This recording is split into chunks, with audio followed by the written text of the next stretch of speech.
Meus amados, vamos abrir então a palavra de Deus. Inicialmente vamos ler Mateus 18, 23, 21 e 22. Mateus, capítulo 18.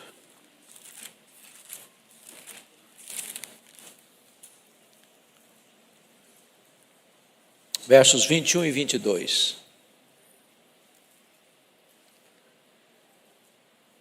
Então Pedro, aproximando-se, lhe perguntou: Senhor, até quantas vezes meu irmão pecará contra mim que eu lhe perdoe? Até 7 vezes? Respondeu-lhe Jesus: Não te digo que até 7 vezes, mas até 70 vezes 7. Seguindo, vamos para Lucas, capítulo 17, por gentileza. Lucas 17, versos 3 a 5. Nesta mesma toada sobre perdão está escrito: Acautelai-vos, se teu irmão pecar contra ti, repreende-o. Se ele se arrepender, perdoa-lhe. Se por 7 vezes no dia pecar contra ti, 7 vezes vier ter contigo, dizendo: Estou arrependido, perdoa-lhe. Então disseram os apóstolos ao Senhor: Aumenta-nos a fé.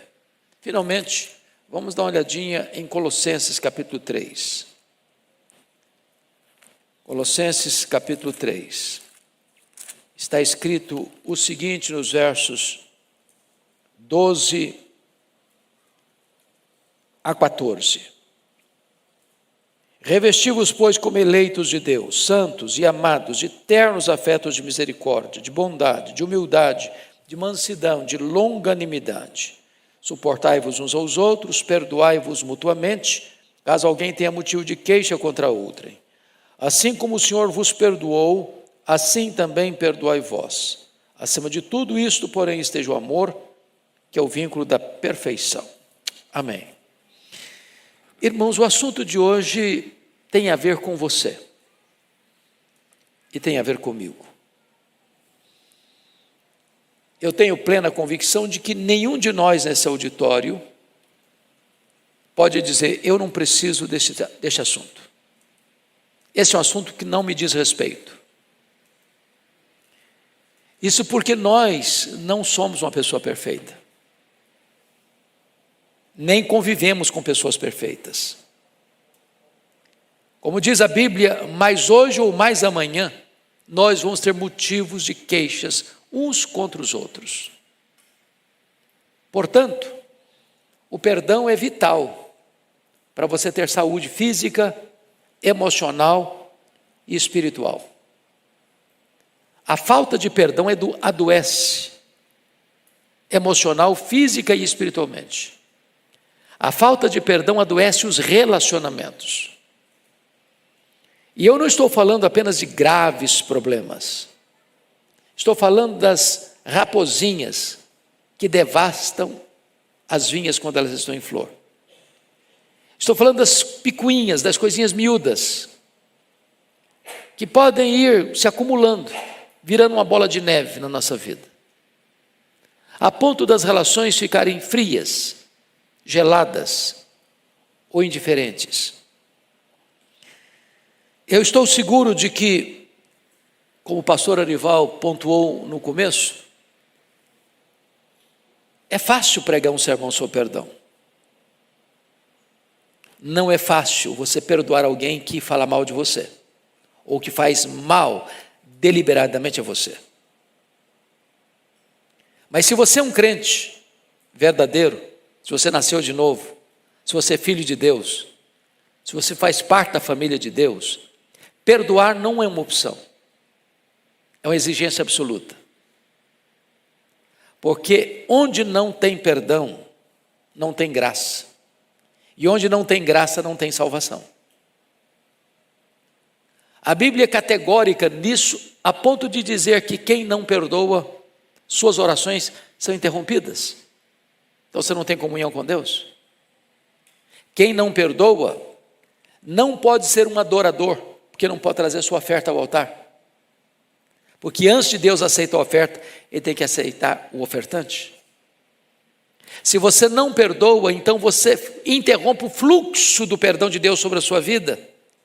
Porque o que Jesus nos ensinou na oração foi: perdoa-nos as nossas dívidas. Não é perdoa as dívidas, não. Perdoa-nos as nossas dívidas. Assim como nós perdoamos aos nossos devedores. Então, quem não perdoa está rogando para si juízo. Quem não perdoa, mais do que isso, é atormentado com o chicote da culpa. É entregue aos flageladores da alma. Então, perdão é uma necessidade vital. Isso é pacífico. Agora, talvez uma pergunta importante a fazer aqui. Por que eu preciso perdoar? Então, vamos primeiramente ao texto de Colossenses. Capítulo 3, versículo 13. Suportai-vos uns aos outros, perdoai-vos mutuamente, caso alguém tenha motivo de queixa contra outrem. Assim como o Senhor vos perdoou, assim também perdoai vós. Então, a primeira coisa é que você é uma pessoa perdoada. E se você é uma pessoa perdoada, faz parte da sua natureza, como filho de Deus, perdoar. Ninguém entra no céu sem ter recebido perdão. E ninguém entrará no céu se recusa a dar perdão. Então, faz parte da nossa natureza espiritual. Segundo, nós precisamos perdoar, porque o verso 13 diz que caso alguém tenha motivo de queixa contra outra. Às vezes tem queixa e não tem motivo. Às vezes tem motivo e não tem queixa. Mas Paulo fala de motivo e queixa. Sabe por que tem motivo? Porque nós frustramos as pessoas. Nós decepcionamos as pessoas. Nós não entregamos aquilo que as pessoas esperam de nós. Às vezes nós não somos tão amáveis como poderíamos ser. Às vezes as nossas palavras não são tão terapêuticas como deveriam ser. Às vezes os nossos gestos não são tão polidos como deveriam ser. Às vezes as nossas ações não são tão generosas como deveriam ser. E aí isso gera o quê? Um motivo. E o motivo produz o quê? Uma queixa. Em havendo motivo e havendo queixa, a solução é perdão. Porque se não perdoa, cria-se aí uma raiz de amargura. Mas, talvez você diga, mas tem isso na igreja? Tem isso no meio da família de Deus? Tem. Tem até na liderança. Lembram lá de Paulo e Barnabé? Quem duvida que Paulo e Barnabé eram homens de Deus? Eles chegaram a um ponto na vida em que houve tal desavença entre eles que não puderam caminhar juntos, pelo menos na segunda viagem missionária. Então, gente de Deus também erra. Gente de Deus também decepciona. Gente de Deus também tem desavença. O que não pode é deixar a fissura, a ferida aberta. É preciso tratar disso. E o remédio é o perdão. O texto nos informa ainda no verso 13 que assim como o Senhor nos perdoou, assim também perdoai vós. A grande pergunta é: como Deus perdoou você? Como Deus me perdoou? E a Bíblia diz que Deus me perdoou, primeiramente, de todos os meus pecados. Ele quem perdoa todas as tuas iniquidades. Deus não perdoou 80%, 90%. Deus perdoou tudo. Completamente. Deus perdoou eternamente, para sempre. Deus nunca mais joga no seu rosto um pecado que perdoou você. Deus nunca mais cobra de você uma dívida que Ele já perdoou você. O perdão de Deus é completo e eterno. E a Bíblia usa algumas figuras de linguagem para a gente entender isso. Primeiro, Deus apaga as nossas transgressões como a névoa. Você já andou de carro nas madrugadas da vida? E quantas vezes você e eu já nos desesperamos numa estrada onde você não enxergava nada. Daqui a pouquinho vem a luz do sol e aquele nevoeiro é dissipado, apagado. É assim que Deus faz com os seus e com os meus pecados. Ele apaga. Mas mais, a Bíblia usa a figura, por exemplo, de Deus afastar de nós os nossos pecados, como o Oriente se afasta do Ocidente, como o Leste se afasta do Oeste, como o Norte se afasta do Sul. Deus coloca em polos longe de nós os nossos pecados. É uma expressão. Por exemplo, a Bíblia usa o fato de Deus esquecer os nossos pecados. É claro que Deus não tem amnésia. É claro que Deus não tem perda de memória. Quando a Bíblia diz que Deus esquece, perdoa e esquece, a Bíblia está dizendo o seguinte: eu não vou jogar no seu rosto o que eu perdoei você. Vou apagar isso. Eu vou tirar dos registros isso. A Bíblia usa, por exemplo, a figura de Deus pegar os seus e os meus pecados e lançá-los nas profundezas do mar.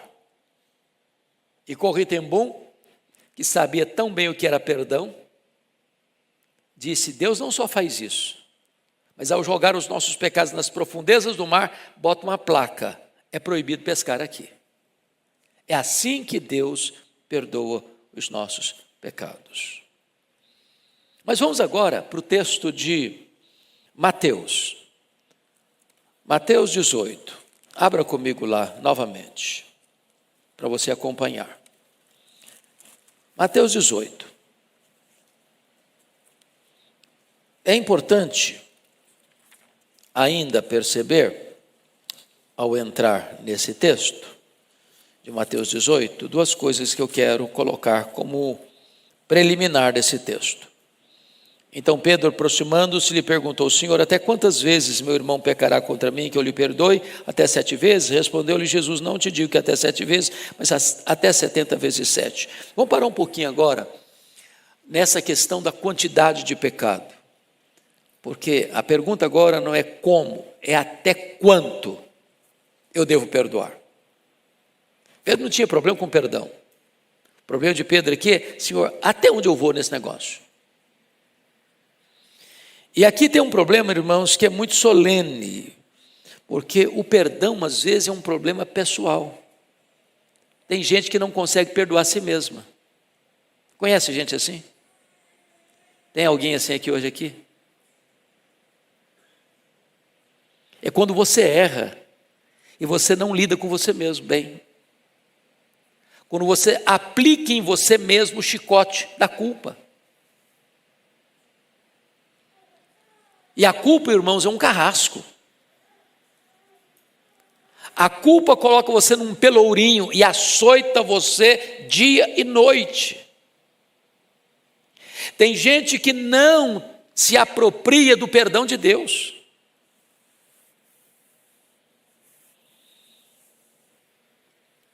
A Helenivação, que é a capelã-mor hospitalar do Brasil, ela conta uma experiência impressionante num dos seus livros.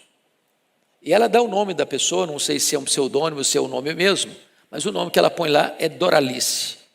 Uma menina que, enfrentando lutas tão grandes, resolve dar cabo da vida e toma soda cáustica e destrói seus órgãos internos. Um dos mais afamados médicos de São Paulo é o cirurgião que vai reconstruir as partes internas do seu corpo devastadas pela soda cáustica. E fez muitas outras cirurgias de reparação. E por bondade de Deus, Doralice se recupera, recebe alta. E esse afamado médico de São Paulo está indo viajar para uma conferência internacional, onde ele seria preletor, e onde compartilharia o sucesso que teve no tratamento cirúrgico de Doralice. Quando ele está arrumando as malas, o telefone da sua casa toca, e a notícia é: Doralice, que recebeu alta, acabou de cometer suicídio. E ele cancela a viagem. E ele vai onde Doralice estava, chora sobre o caixão da Doralice e disse: perdoe-me, perdoe-me. Eu curei as feridas do seu corpo, mas eu não lancetei os abscessos da sua alma. Há pessoas que recebem cura física, mas se recusam a receber a cura emocional, moral, espiritual. Não perdoam a si mesmas. Quanta gente, irmãos, que saltam nos braços do suicídio, porque nunca superaram um problema que tiveram, um pecado que cometeram, um deslize que cometeram. Porque não tomaram posse do perdão de Deus e não perdoaram a si mesmas. Há pessoas que hoje estão doentes, porque não perdoam a si mesmas ou não tomam posse do perdão de Deus. Eu já contei numa outra ocasião, quando eu fui participar de um congresso de médicos no interior de Minas Gerais, um congresso, médicos cristãos, e a enfermeira que nos recepcionou naquele congresso, uma pessoa muito sorridente, muito alegre, aparentemente, depois de uma palestra que ministrei, ela me procurou em particular e disse assim: pastor Hernandes, o senhor está vendo esse bonito sorriso que eu tenho? E eu fui sincero com ela: é claro, impossível não observar. E ela me respondeu de forma grave: esse sorriso, pastor, é uma mentira. Por trás desse sorriso, eu carrego uma alma ferida, uma alma doente. Tantos anos sem perdoar a si mesma. Então, observe comigo, por gentileza, essa questão que agora o texto vai nos apresentar. Até quanto você deve perdoar? Até 7 vezes? Porque 7 é um número emblemático na Bíblia. É como se Pedro dissesse assim: eu vou perdoar no padrão máximo, botar a régua lá em cima, na prateleira de cima. Talvez Pedro até esperasse, pastor Ival, um elogio de Jesus. Falou: Pedro, você é um cara batuta, você é crentão mesmo, você é um cara top, classe A. E Jesus desconcerta Pedro, quando responde no verso 22, não te digo que até 7 vezes, mas até 70 vezes 7. É claro que Pedro não tinha feito Kumon. E talvez essa conta, embora ele fosse vendedor de peixe, sabia fazer conta no rascunho, já sabia que é 490, mas Jesus está falando de que você pode perdoar e deve perdoar até 490 vezes não. Ele está dizendo uma coisa, que o perdão é o quê? Ilimitado. Ilimitado. Bom, Jesus está fazendo uma questão conceitual. Eu sei que eu peco todo dia. Talvez você também, né? Quantas vezes Deus já perdoou você? Quantas vezes você já chegou para Deus, dobrou os joelhos e disse: Senhor, tem misericórdia de mim? Já passou de 490 vezes? Eu já perdi as contas. E quando você se ajoelha e diz: Senhor, tem misericórdia de mim, me perdoa. O que é que você espera de Deus? Que Ele perdoe você. Sabe o que Ele faz? Ele perdoa você. Ele não rejeita um coração quebrantado. E agora a Bíblia está dizendo que eu e você vamos perdoar assim como Ele nos perdoou em Cristo Jesus. E significa que um crente nunca pode recusar oferecer perdão a alguém que chega para você e diz: eu estou arrependido, me perdoe. Deixa eu levar isso para um campo prático. Quando Os discípulos, quando os fariseus chegaram para Jesus, tentando testá-lo, e perguntaram assim: é lícito ao marido repudiar a sua mulher por qualquer motivo? Jesus respondeu assim: não tendes lido? Vamos voltar para a Bíblia? Vamos ver o que a Bíblia diz? Que o Criador, desde o princípio, os fez homem e mulher, por isso disse ao homem: deixa o homem, seu pai e sua mãe, se une a sua mulher, tornando-se os dois uma só carne. E o que Deus ajuntou, não separe o homem. Aí eles retrucaram com outra pergunta: então por que Moisés mandou dar carta de divórcio e repudiar? Aí Jesus respondeu assim: vocês não entenderam Moisés, vocês estão lendo Moisés de forma errada. Moisés nunca mandou dar carta de divórcio e repudiar. Mas por causa da dureza do vosso coração, Moisés permitiu. Qual a diferença entre mandar e permitir? Tem diferença? Muita diferença. O que Jesus está ensinando? Que o casamento é uma instituição divina, o divórcio não. Deus nunca instituiu o divórcio. Deus permitiu. E por que Deus permitiu? Por causa da dureza de coração. E o que é dureza de coração? Incapacidade de perdoar.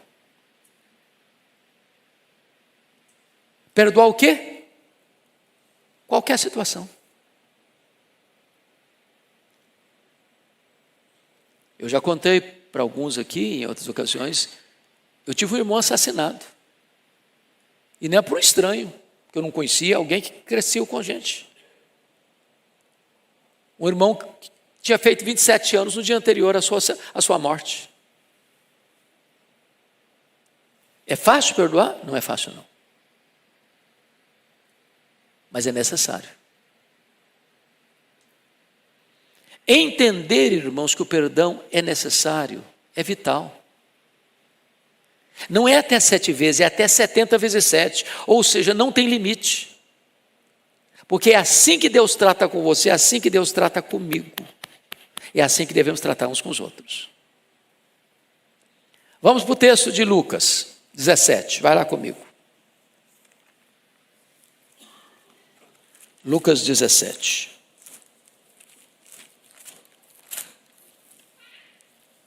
A pergunta agora é, não só por quê e até quando, mas agora é como eu vou perdoar. E notem a orientação de Jesus.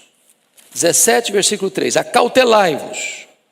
Se o teu irmão pecar contra ti, repreende-o. Se ele se arrepender, perdoa-lhe. Eu gosto da palavra acautelar. O que é cautela? É cuidado, é jeito. É por isso que a Bíblia diz lá em Gálatas: se alguém for surpreendido em alguma falta, vós que sois espirituais, corrigi-o com espírito de brandura. Muito feliz, pastor Ivaldo, da sua fala hoje aqui. A igreja é uma comunidade terapêutica. A igreja é um lugar de cura. A igreja não é um exército que mata os seus soldados feridos. A igreja é um exército que recupera os feridos. E a palavra lá, corrigi-o, no grego é a palavra da medicina, do médico ortopedista, que pega um osso quebrado e com muito tato e não com agressividade, coloca tudo no lugar. Espírito de brandura, cautela. Porque você está tratando com gente que já está machucada, já está ferida. Jesus usou outra expressão: não se esmaga a cana quebrada, não se apaga a torcida que fumega. Cautela, cautela. Foi isso que Jesus fez com aquela mulher pega em flagrante adultério. As pessoas queriam, usando aquela mulher como objeto. E Jesus tratou-a com dignidade. O Pedro tinha se arrebentado todo, negando a Jesus, e Jesus vai com ele com doçura: Pedro, tu me amas? Tu me amas? Tu me amas? Cautela, cuidado. Segunda coisa, olha aí se teu irmão pecar contra ti, repreende-o. A ideia aqui é de confronto. E com isso, Jesus está nos ensinando que o tempo não é um santo remédio para curar as feridas. Essa ideia, vou deixar o tempo passar. O tempo é o Senhor da razão. O tempo cura tudo. Não, essa não é a teologia bíblica, não. Deixa eu dar 2 exemplos para vocês. O Jacó saiu de casa com 77 anos. Com 97 anos, está retornando para a sua terra, com família, com riquezas, mas com um problema com seu irmão. E 20 anos não foi suficiente para apagar da memória dele o sentimento de culpa dele. Os irmãos de José venderam-no como escravo e mentiram para o pai. E guardaram essa mentira 22 anos. 22 anos não foi suficiente para apagar na consciência deles a memória do pecado deles. O tempo não cura feridas, só a graça de Deus pode fazer isso. Só o perdão pode fazer isso. Outra coisa importante, se ele se arrepender, porque, vou dizer uma frase importante aqui, eu queria que você pensasse bem. O amor de Deus é incondicional, o perdão de Deus não. Vou repetir. O amor de Deus é incondicional, o perdão não. Porque a quem Deus perdoa? Quem se arrepende. Não há perdão para quem não se arrepende. Então, o ofensor reconhece o seu pecado, o seu erro, confessa o seu erro, arrepende-se do seu erro e, em consequência, ele recebe o quê? Perdão. Agora, é possível, preste atenção nisso, hipoteticamente falando, imagine que o José cometeu um erro contra o Antônio. O José chega para o Antônio e diz assim: eu estou arrependido, me perdoe. O Antônio diz: eu não te perdoo. Eu não te perdoo. O José está com o problema dele resolvido. O Antônio não. Então é possível que o problema seja resolvido unilateralmente. Porque se o outro não perdoa, o problema não é mais daquele que foi arrependido e pedir perdão. O problema é daquele que não liberou perdão.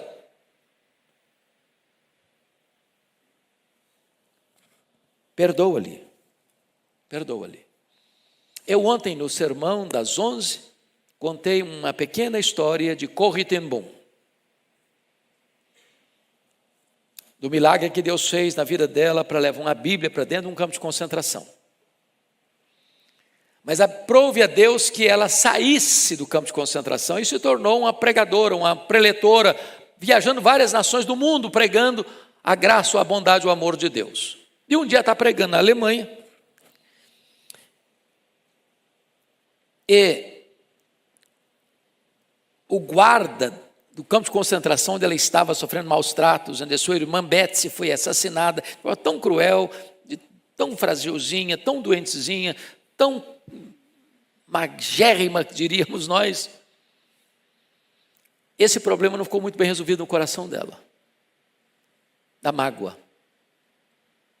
E um dia está pregando na Alemanha, e aquele vigia da prisão também tinha se convertido a Cristo, estava no culto.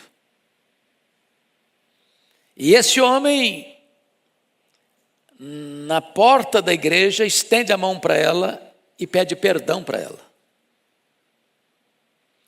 Por um momento, o coração dela gelou. A dor veio.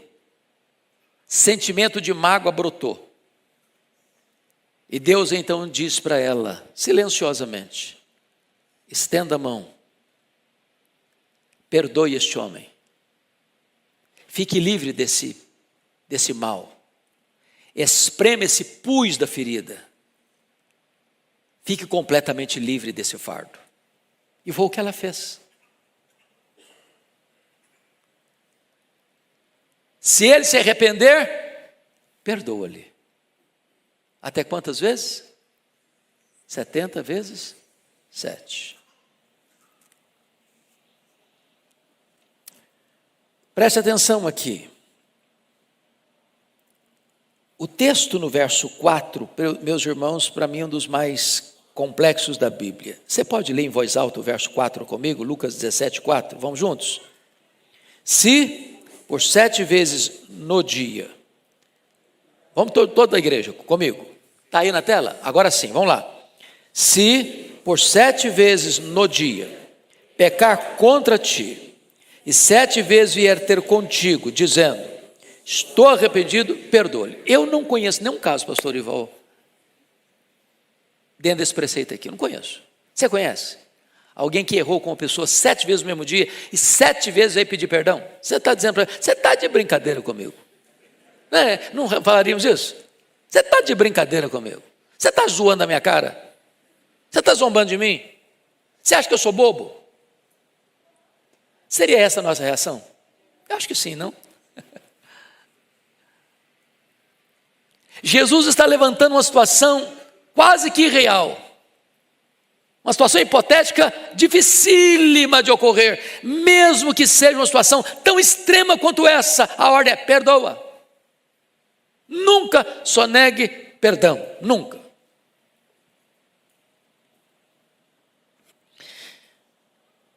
Agora, o que é perdoar, gente? Sempre que possível, a Bíblia diz, no que depender de vós, tende paz. Com quem? Com todos os homens. Há momentos que você perdoa e não tem como relacionar mais. Ou a pessoa não quer, ou a pessoa foi para outros cantos da vida. Às vezes é impossível. Mas, via de regra, quando eu estou tratando de relacionamentos fraternos, cristãos, o perdão implica em quê? Em reconciliação. Eu não posso dizer, eu perdoo você, mas você para lá e eu para cá. Não quero nem ver sua cara mais. Já pensou se Deus fizesse isso comigo? Está perdido. Essa foi a teologia do irmão mais velho. Tem gente que acha que se o outro errou, não merece perdão mais, não pode ser perdoado mais, está execrado para sempre. Não cabe na teologia deles a palavra perdão. O que o pai fez? Quando o pai corre para encontrar o filho mais novo, ele podia dar um sermão nele, falou, rapaz, eu não te avisei, seu inconsequente, seu imaturo. Você gastou o dinheiro todo agora, volta maltrapilho. Você vai trabalhar com os funcionários agora. Vou te dar uma lição. O pai não jogou na cara dele. O pai mandou trazer roupa nova, o pai trouxe sandália nova, o pai mandou trazer anel novo, o pai mandou fazer uma festa, o pai mandou matar o cevado, que era o bezerro preparado para uma festa especial. Retratando para nós que o perdão de Deus é restaurador. Tem gente que você está brigado há muito tempo? Tem gente que você tem tempo que não conversa? Você arriscou da sua vida? Está na hora de você tomar uma atitude. Restaurar isso. Mas eu quero concluir. Porque o texto diz assim, versículo 5. Então, diante desta colocação do verso 4, disseram os apóstolos ao Senhor, aumenta-nos a fé. O Senhor desculpa, mas o Senhor botou a régua muito em cima, não dá para nós não. É impossível, do jeito que o Senhor está fazendo aí, não dá para nós não. Então, ou o Senhor aumenta a nossa fé, ou nós estamos fora. Está fora do nosso padrão, da nossa capacidade. Significa que o perdão é o quê? Transcendental. Não é uma questão, eu fui bem criado, eu tenho um temperamento ameno, eu sou manso. Não, não. Ou é graça ou não tem perdão. Eu dependo de Deus para perdoar. Você não perdoa porque você é legal. Você perdoa quando a graça de Deus opera na sua vida. Talvez hoje Deus mova você para fazer um telefonema, para fazer uma visita, para marcar um jantar, um almoço, um café e acertar os ponteiros. Talvez lá dentro da sua casa, talvez é com a sua família, os seus colegas de trabalho. Um dia alguém decepcionou você, um dia alguém puxou seu tapete, às vezes um dia alguém pegou dinheiro emprestado com você e nunca pagou. Talvez alguém um dia frustrou você com promessas que não cumpriram. E eu quero, em nome de Jesus, encorajar você a tomar uma decisão, porque perdão é uma questão de decisão. Eu resolvo perdoar. Que Deus nos ajude. Pastor Arival.